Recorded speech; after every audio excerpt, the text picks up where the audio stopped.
Shalom. I want to start off by saying Kal Halal Yamla, Yahweh, Ba'asham, Yahushai, Ba'asham Rekah Kodash. Double honors to the elders and apostles of Great Millstone for teaching us this truth and who rule well. Peace and citations unto the Akim that is spread around the four corners of the earth, spreading this word in sincerity and in truth. Shalom to the hopeful elect. I'm the brother Quatazab Zion, coming back through the spirit and power of Yahweh Ba'asham Yahushai with another lesson, with another video, and Lord willing, this video is edifying. So I was triggered by this picture that you see here before you, and a couple of scriptures popped into my mind, because here you see the angel of death, which actually, in this world, that would be seen, Yahushua would be seen as the angel of death, because he's the one that is gonna bring a sore destruction upon this world, upon the people of this world. Just like in the time of the Egyptians, you had this spirit that was killing all the firstborn of the Egyptians, and also the firstborn of the Pharaoh. That was the spirit of Yahushai that was doing that, because Yahushai is the destroyer, which Yahushai is the name of the person who everybody ignorantly calls Jesus. So that's his real name, Yahushai, and he is the destroyer. He destroyed the firstborn of the nations, and he is going to do it the second time. He's going to come and he's going to bring a sore slaughter here upon the modern day Pharaoh, the modern day person that is in leadership. And who's that? That's talking about the so-called white man. Esau, Edom is his biblical name.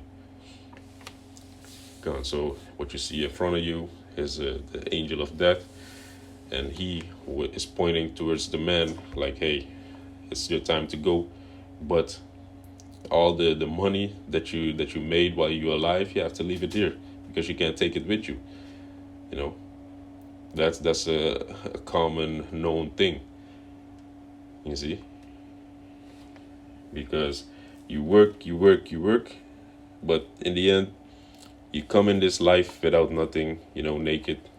And when you die, you also leave everything here. You see? I'm thinking about this scripture where, there's a scripture in Proverbs, I believe, where it explains that a man that leaves something for his son. Let me see if I can grab it real quick. Spirit just hit me. Bible, man. Leave riches.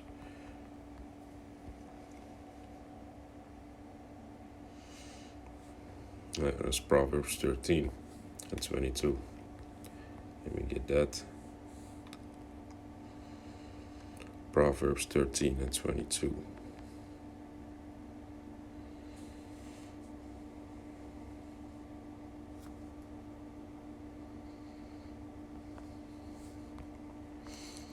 Let me see, Proverbs 13 and 22. A good man leaveth an inheritance to his children's children, and the wealth of the sinner is laid up for the just.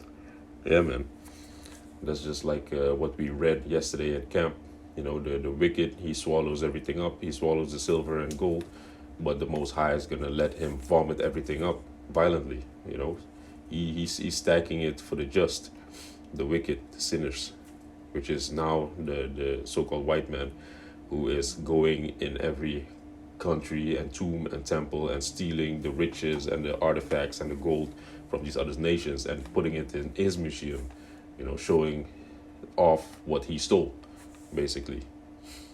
But the first part, man leaveth an inheritance to his children's children. Yeah, man. So that's actually how it's supposed to be. You can't take the things that you worked for here, your riches, your wealth, you can't take it with you, so you got to leave it here.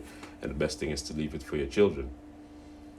But this wasn't really actually the scripture that I was looking for, Yaratazah, that I'm going to put it in the description box, that I'm going to remember to look for it and put it in the description box, because that scripture explains to you that, while you are alive, while you are on this earth, you work hard, you earn your money and your wealth and the things that you have, but now you got to leave it for your son, but you don't know if your son is going to be capable of really really increasing it or how to maintain it. He doesn't have the skills. So that's why you should train the child up how he should grow when he's young. You see, but not to go too much off topic. So the point is, if you labor here, then everything is going to be left here. You can't take it with you to the grave. You know. Let's go to Proverbs.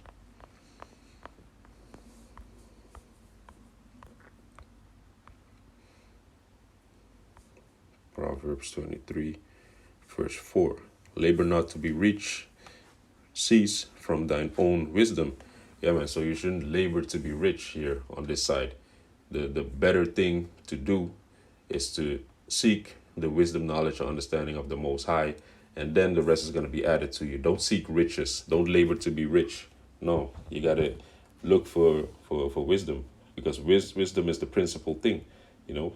And if you go into that word principle, it means chief. So it means first. So wisdom is what you got to look for when you are here upon this earth, because that's what King Solomon also asked, you know. Let me see.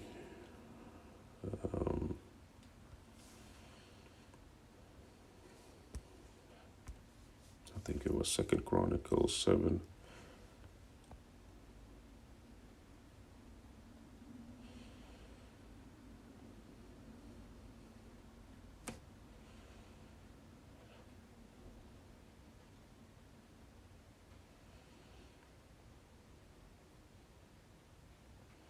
Bear with me for a second.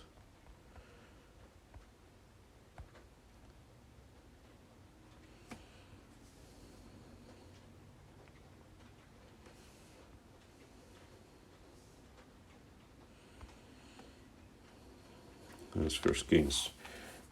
3, verse 9. And it reads, let me start at verse 6. 1 Kings 3 and 6. Verse 5. 1 Kings 3 and 5. In Gibeon, the Most High appeared to Solomon in a dream by night. And the Most High said, Ask what I will give thee.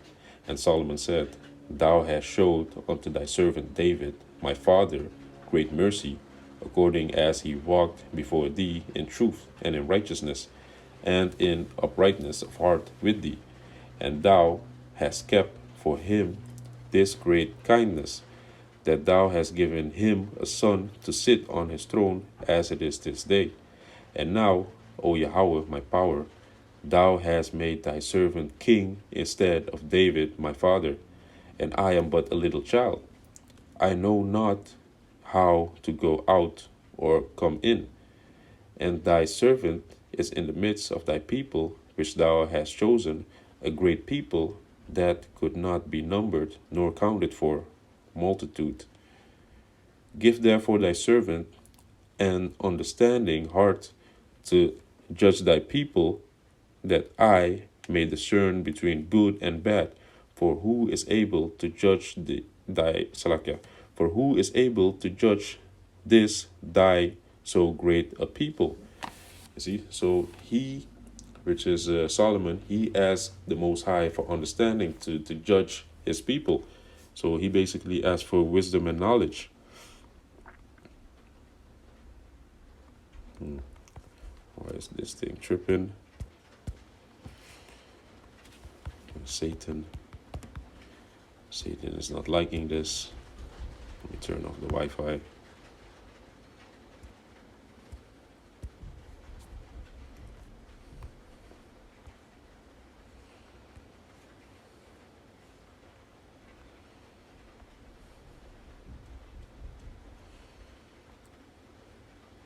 Okay, so this is the same encounter.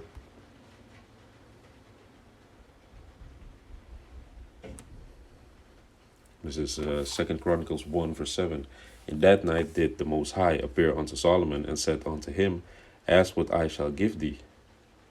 And Solomon said unto the Most High, Thou hast showed great mercy unto David my father, and hast made me to reign in his stead. Now, O Yahweh, my power. Let thy promise unto David, my father, be established. For thou hast made me king over a people like the dust of the earth in multitude. Give me now wisdom and knowledge, that I may go out and come in before this people. For who can judge this thy people that is so great?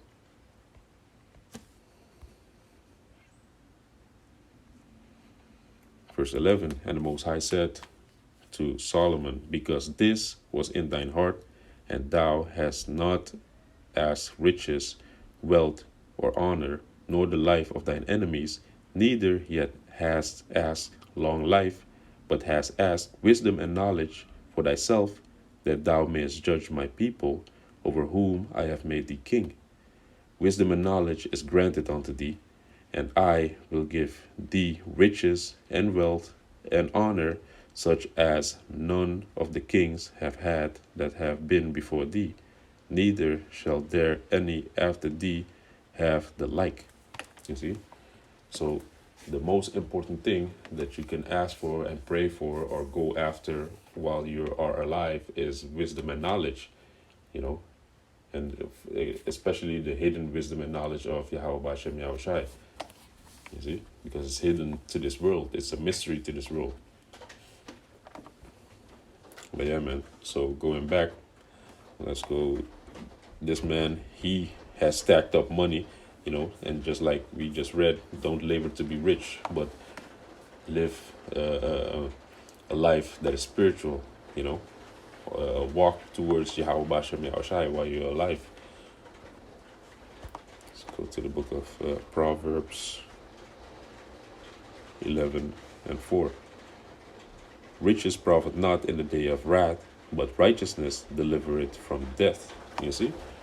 So riches, the all these money bags, they don't profit in the day of wrath, when the time of destruction comes, you know. But righteousness delivereth from death. And what is righteousness? Righteousness is to walk in the ways of Yahweh Bashem Yahushai, to walk in the wisdom and knowledge of Yahweh Bashem Yahushai, to walk in the fear of the Most High. That's righteousness, you see, and that's going to deliver you from death, you know. Ultimately, in this phase that we're living in this age that we're living in, the wrath and the death that is going to come upon the whole world is these ICBM missiles, these nuclear missiles that are going to drop.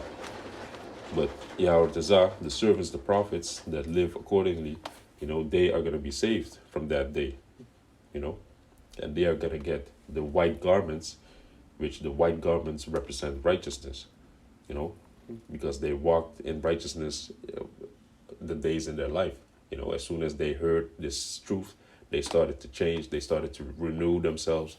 They left off the old man. They put off the old man, you see, and the washing of the word had cleansed them, you know. So you are walking in righteousness now. So the point is, you shouldn't, riches is not going to profit you. You shouldn't stack up money here.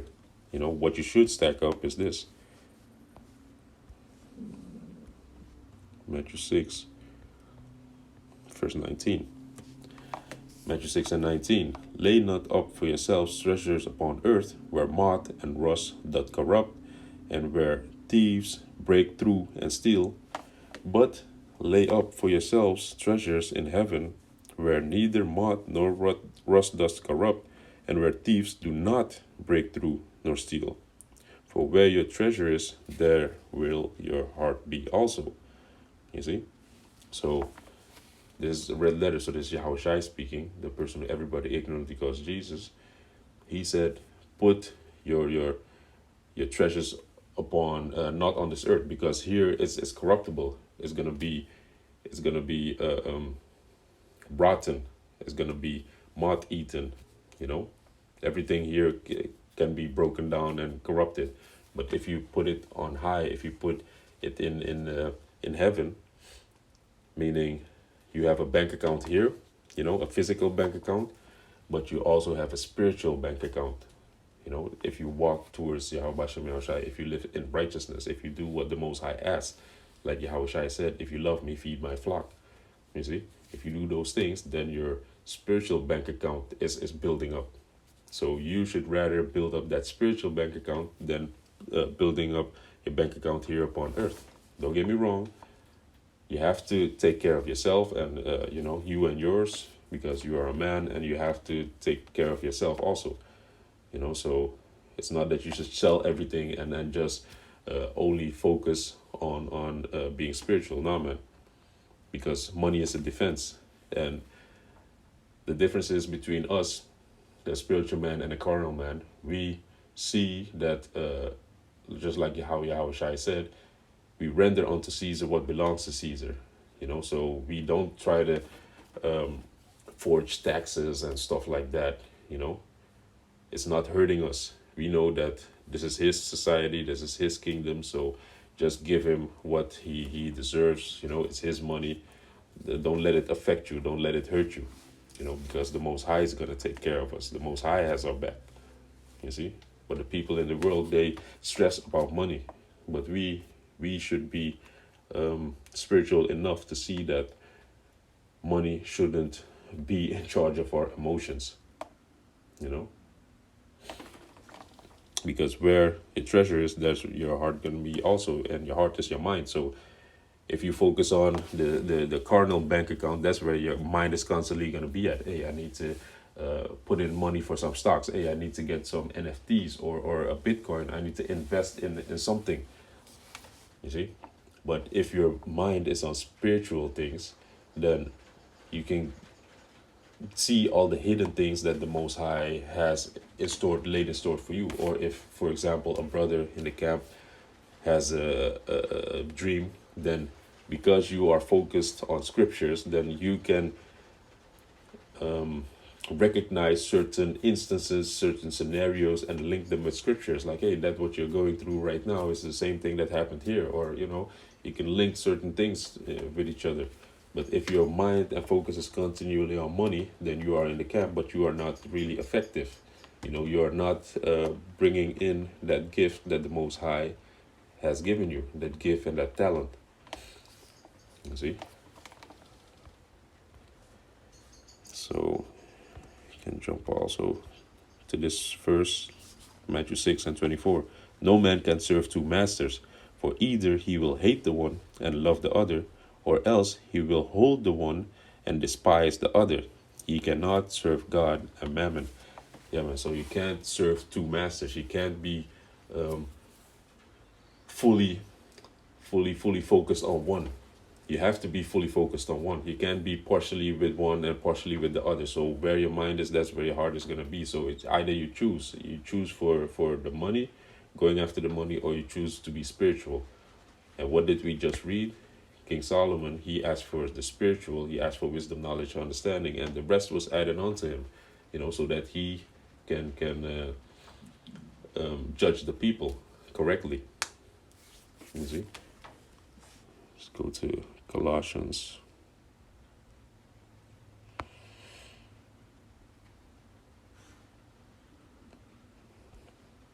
Colossians 3:1. Colossians 3:1. If ye then be risen with Yahushua, seek those things which are above, where Yahushua sitteth on the right hand of the Most High. Set your affection on things above, not on things on earth. You see? So you shouldn't put your focus on things on earth, because that's going to make it even harder for you to enter into the kingdom. Because you're going to have this, you're going to be just like this man looking back, be like, I put so much effort and so much time in this, it's going to pull you back. It's not going to bring you closer to the Most High. It's not going to bring you closer to the kingdom of heaven, just like the scripture says. Let me see, Matthew 19:24.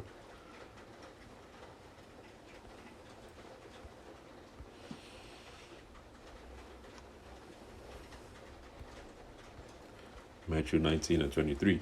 Then said Yahushua unto his disciples, Verily I say unto you, that a rich man shall hardly enter into the kingdom of heaven. Yeah, because all his focus, all his time was invested in making money, stacking up. He wasn't busy with spiritual things. So he is going to hurt him to put those things aside and go follow the way that Yahweh Shai told you to walk. You know, verse 24. And again, I say unto you, it is easier for a camel to go through the eye of a needle than for a man, Salakia, for a rich man to enter into the kingdom of the Most High. Yeah, so it's easier for a camel to go into the eye of a needle. Camel, eye, needle.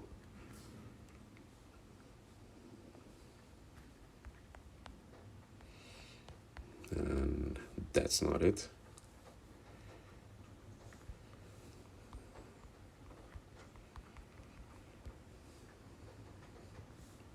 This is it.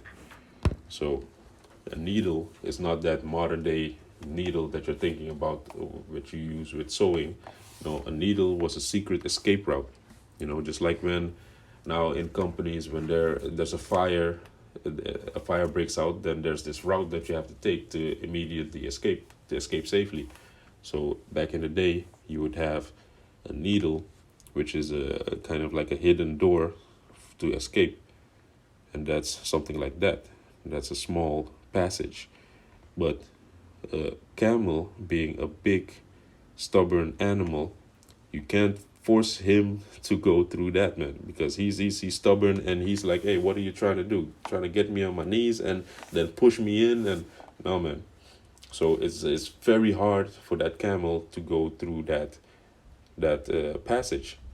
So in the same way, in like manner, it's hard for a rich man to leave everything behind and to enter into the kingdom of Yahweh Bashem Yahweh Shai. You see? But for us, we have that eye self, and we know that everything through the scriptures, like we just read, everything is corruptible here. So what do we go after? We go after something that is incorruptible. 1 Corinthians 9, verse 25. And every man that striveth for the mastery is temperate in all things. So every man that works towards something is temperate, meaning you have to put certain things off. If you are going for a match, a boxing match or a kickboxing match, and you have to have a certain weight, you're a certain weight class, then you are going to put off certain things just to maintain that. To be temperate, it means to be self-controlled. It's the word temperate. Strong's G 1467. Ekratuamai. Ekratuamai. Ekratuamai. Outline of biblical usage says to be self-controlled. Continent. To exhibit self-government, conduct oneself temperately. To exercise self-restraint, you see,